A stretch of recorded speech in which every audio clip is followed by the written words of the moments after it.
Hello, welcome back to my channel. This is Luca Torreggiani, and today we're going to talk about how to react when people push our buttons. And we're doing it from my kitchen that is almost ready. Anyway, what really triggers me is bullies, and bullies who are trying to get their way, their selfish way with weaker people. When that happens, I really lose my cool, I overreact, and it's not cute. And I generally justify my behavior, my overreaction, saying that I'm a passionate individual, that I'm trying to, create justice in the world. But as I self-reflect more, I've discovered that when that button is pushed, it goes down to my own traumas, directly to being bullied when I was a little kid. And I'm sure that you have your own buttons and the people that push them. And they are unique to you, right? To your own past experiences, your own traumas, your own insecurities, right? Or your own personal values. The only thing that I know is that overreaction when somebody pushes our buttons is never the way to go, because we blow up some steam, but in the end, we feel very regretful. So here are a few things you can do when somebody's pushing those buttons of yours to behave in a more positive way. First of all, simple. Zip it. Somebody's pushing the button and the anger comes up. Take a beat. Walk away. Walk away internally, right? And you'll see that silence is a small thing, but it's such an empowering tool when it comes down to button pushing.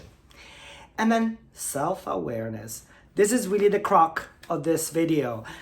Start thinking about what's really going on, right? When you are taking a step back, why you're reacting this way, why what is said to you is creating so much anger, what's going on inside, what's going on that day particularly, and what's going on with the other person, right? Because the person who pushed the button, maybe they don't know, maybe they're not aware, maybe they're saying something just to say something.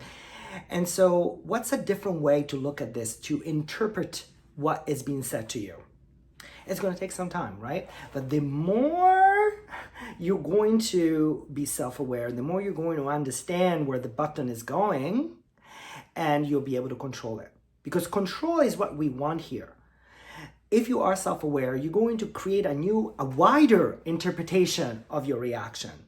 So maybe you'll discover that you are overreacting, that what is being said to you has nothing to do with the surface level and more with more important things. Or maybe you'll discover that, your partner or your spouse or your parents are pushing those buttons on purpose because they want to get a rise out of you. Regardless of that, if you are more self-aware and you get a wider interpretation, you can always choose to behave differently and to not take the bait and to react in a more civil way, because ultimately it's going to be better for you. And then another tool in this scenarios is boundary. Yes, the B word. Everybody talks about it. When I say to my mom what my boundaries are, she says that my boundaries are her triggers. Well, this is for another video. But a boundary is really telling someone how their action made you feel and what are your expectations for the future, so that you can ask that person not to push that button anymore. And what are the consequences of them keeping on doing it, even if it hurts you? In the end, I just want to say that our buttons are very delicate spots on ourselves, and we have to be gentle. We cannot take our buttons away, but what we can do is to practice self-awareness so that we can understanding better and rewire those buttons to places not of but rewire them to places of acceptance, maybe places of compassion, so that we can, work with betters with others, and ultimately, I know we're gonna say that word, we're gonna have self-care. Why don't you give it a try? Subscribe if this is the first time you're watching this. There's more content coming up. Comment, and ciao for now.